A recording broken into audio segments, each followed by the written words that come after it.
नमस्कार, आपका स्वागत है CS में। मैं हूं कमलेंद्र झा और कार्यक्रम है कहिए नेताजी। कार्यक्रम कहिए नेताजी के इस कड़ी में आज हमारे साथ एक खास मेहमान है। वो है दरभंगा के निवर्तमान मेयर गौरी पासवान, जो वार्ड नंबर 16 से प्रत्याशी भी हैं। तो सबसे पहले इनका स्वागत करते हैं। मेयर साहब, सबसे पहले तो आपका बहुत बहुत स्वागत है। बहुत बहुत धन्यवाद, आपने मुझे अवसर दिया अपने चैनल में आने के लिए। सबसे पहला सवाल, जो 16 वार्ड जिसके आप प्रत्याशी हैं, उसमें क्या कुछ करना बाकी रह गया जिसको आप पूरा करना चाहेंगे? सबसे पहले अभी जो लगातार मुझे 10 साल हमारे सम्मानित मतदाताओं ने अपने दायित्व को दिया, उसको भली बातें निर्माण करने का हमने प्रयास किया और सफलतापूर्वक दिखा भी। हमने लगातार चाहे वह सड़क हो, नाला हो, बिजली हो, पानी हो एवं सामाजिक सुरक्षा से जुड़े हुए जो भी लाभ जनता तक पहुंचाना है वह लगातार पहुंचाने का काम किया है। आज हमारे वार्ड में जो हालात है, एक भी गली नहीं बची हुई है, एक भी मुख्य सड़क नहीं बचा हुआ है। कहीं कहीं जो सड़क बनी थी बरसात के कारण में क्षतिग्रस्त हो गया, वो कहीं है थोड़ा बड़ा है, जो चुनाव आचार संहिता खत्म होते हैं उसको तुरंत में बनाने का काम करूँगा। जल जमाव की समस्या वार्ड 16 में बरसात से कभी नहीं हुआ है, न होगा। बरसात में तो बड़े बड़े मेट्रो शहर में जल जमाव की स्थिति हो जाती है घंटा 2 घंटा के लिए। वैसा जब भारी रेन होता है तो ऐसी परिस्थिति में बरसात थोड़ा सा दिखाई देता है, अन्यथा हमारे यहाँ जल जमाव नहीं होता। और नाला जो है वहाँ कई ऐसे नाले हैं जिसमें ढक्कन नहीं है, जिसके कारण मच्छर एक आम समस्या बन के उभर के सामने आई है। इससे निजात के लिए क्या कुछ सोचना है? देखिए, मच्छर के निजात के लिए हमने जब तक अपने कार्यभार को संभाला, अपने दायित्व को निर्वहन किया, उस समय में हमने सारा व्यवस्था कर दिया है। आदर्श आचार संहिता खत्म होते ही शहर में मच्छर न दिखाई दे, इसका हमने व्यवस्था है, उसका काम चालू होगा। और मुझे विश्वास है कि हमने जो किया है वह सफल दिखा है आज तक।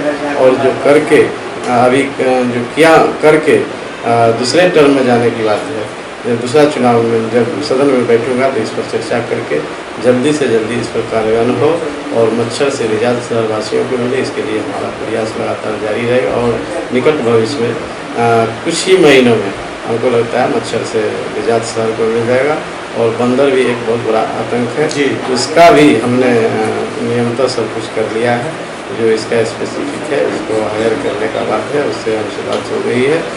मैं पार्षद के पद पर रहूँ, फिर भी मैं वही काम करूँगा जो एक मेयर के पद पर रह कर जो काम किया है उसे आगे बढ़ाने का काम करूँगा और बंदर से भी निजात दिलाऊँगा शहरवासियों को। ये मेरा पहला प्राथमिकता होगा। डंपिंग ग्राउंड अभी तक दरभंगा नगर निगम डंपिंग ग्राउंड वो तो सरकारी प्रक्रिया है और सरकार का जो नियमों से फॉलो करना पड़ता है। डंपिंग ग्राउंड के लिए हम लोगों ने कई बार विज्ञापन निकाला और जो भू स्वामी है उसके द्वारा हम लोग को मतलब जो है कोई बायोडाटा नहीं दिया जा रहा है, जिसके कारण डंपिंग ग्राउंड के लिए कठिनाई हो रही है। जब तक डंपिंग ग्राउंड नहीं खरीदा है इसके लिए भी हम प्रतिबद्ध हैं। और अभी चुनाव से पहले, चुनाव आचार संहिता से पहले हमने इसका विज्ञापन भी निकाला था। इसके बाद आचार संहिता लग गई, आचार संहिता खत्म होते ही इस पर विशेष रूप से चर्चा करेंगे, ताकि दरभंगा शहर मात्र एक, दरभंगा नगर निगम को मात्र एक कमी है डंपिंग ग्राउंड, वह जल्द से जल्द पूरा हो, इस पर हम कार्रवाई करेंगे। डंपिंग ग्राउंड नहीं रहने के कारण जो कर्मचारी कचरा फेंकने जाते हैं उनको फजीहत झेलनी पड़ जाती है। तो अब जब आपकी ये भरोसा दिला रहे हैं जो अगले कार्यकाल में डंपिंग ग्राउंड की व्यवस्था हो जाएगी। मूल समस्या ये है जो गंदगी के कारण इस शहर का जो रैंकिंग हुआ इस बार स्मार्ट सिटी योजना में, वो काफ़ी शर्मनाक रैंकिंग है। अगले टेन्योर में ये दरभंगा भी स्मार्ट सिटी की कैटेगरी में है, उसके लिए क्या कुछ करना चाहेंगे?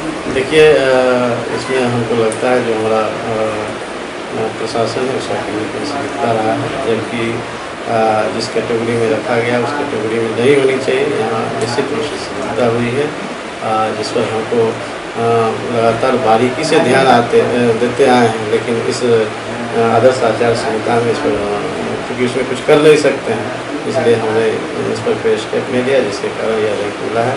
हम चाहेंगे दरभंगा शहर मेरा अपना ये है कि दरभंगा शहर बिहार में कई नगर निगमों से अच्छा है, चाहे वो सफाई के मामले हो, सड़क के मामले में, रोशनी के मामले हो, या पानी पाइपलाइन जो अभी घर घर कनेक्शन पानी पाइपलाइन जहाँ जहाँ पानी पाइपलाइन बिछा हुआ है वहाँ हर एक हाउस होल्ड को पानी पाइपलाइन में कनेक्शन मिले, इसका भी कार्यान्वयन लगातार चालू है, हो रहा है प्रत्येक घर में जहाँ जहाँ पानी पाइपलाइन लगा है। जल भी एक समस्या है यहाँ के लिए। अब शहर में जल की स्थिति, जल का स्तर जो है वो लेयर बहुत नीचे गिरता जा रहा है और अब हर घर में नल पर ही एक अभी तो आपने देखा है कि पिछले कई वर्षों से जब तक हमको दायित्व दिया गया था संपूर्ण शहर को संचालन करने के लिए लगातार हमने जो जल संकट जब गढ़ाया हमने उसमें अपने से स्टैंड करके यह संकट नहीं गहराने दिया और प्रत्येक लोगों तक जो ज़रूरतमंद लोग हैं वहाँ तक पानी पहुँचाने का काम किया, चाहे वो चापाकल के माध्यम से हो या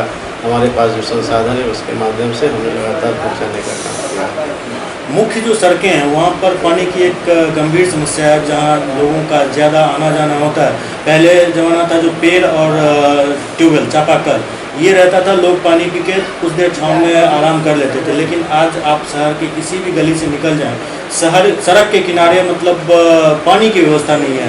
तो क्या आप अपने वार्ड में और पूरे निगम में ये प्रयास करेंगे तो सड़क किनारे फिर से चापाकल का की व्यवस्था हो, जिससे कि लोगों को पानी पीने की समस्या न उत्पन्न हो? जहाँ तक पानी की सवाल है, हमने कई बड़ी बड़ी योजनाएं चापाकल का असर लगाया और शहर के अधिकांश वार्डों में, चाहे वह मुख्य सड़क हो गली हो, अधिकांश वार्डों में चापाकल लगा हुआ है। आने जाने वाले, बाहर से आने जाने वाले लोगों को कठिनाइयाँ नहीं झेलना पड़ता है और शहरवासी जो अस्थायी रूप से लोग यहाँ निवास करते हैं उनको भी खास करके चापाकल की कठिनाइयाँ नहीं होनी चाहिए। अभी आदर्श आचार संहिता से पहले हम लोगों ने 5-5 चापाकल सभी वार्डों में लगना तय किया था, जिसका टेंडर प्रक्रिया भी पूर्ण हो चुका है। क्योंकि आदर्श आचार संहिता में किसी तरह का विकासात्मक कार्य नहीं होना है, इसलिए वो रुका हुआ है। जैसे ही आदर्श आचार संहिता समाप्त होगा निश्चित रूप से प्रत्येक वार्ड में 5-5 चापाकल तुरंत लगना चालू हो जाए और जहाँ जहाँ जल संकट है वहाँ उससे निजात हो। अब जबकि मेयर का पद आरक्षित हो चुका है महिलाओं के लिए, तो अब आने वाले मेयर के लिए क्या कुछ आप शुभकामनाएं देना चाहेंगे?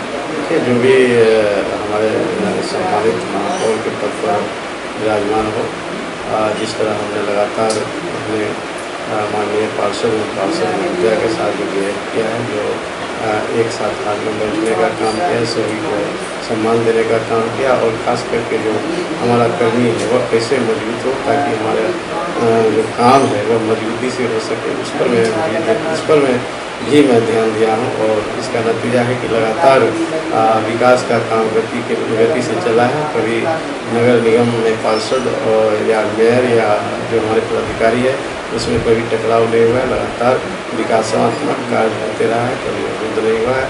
हम चाहेंगे जो भी बने, ये नगर निगम एक परिवार है, चाहे वह कर्मी हो, पदाधिकारी हो या पार्षद हो, सभी लोगों को आपस में मेल से एक दूसरे के सहयोग में कार्य करें ताकि जो विकास का काम है वो उसका गति अवरुद्ध नहीं हो सके और तेज़ी से यह काम चलता रहे। अंत में आप अपने 16 वार्ड की जनता से क्या अपील करना चाहेंगे? मैं अपने सम्मानित मतदाताओं से अपील करना चाहूँगा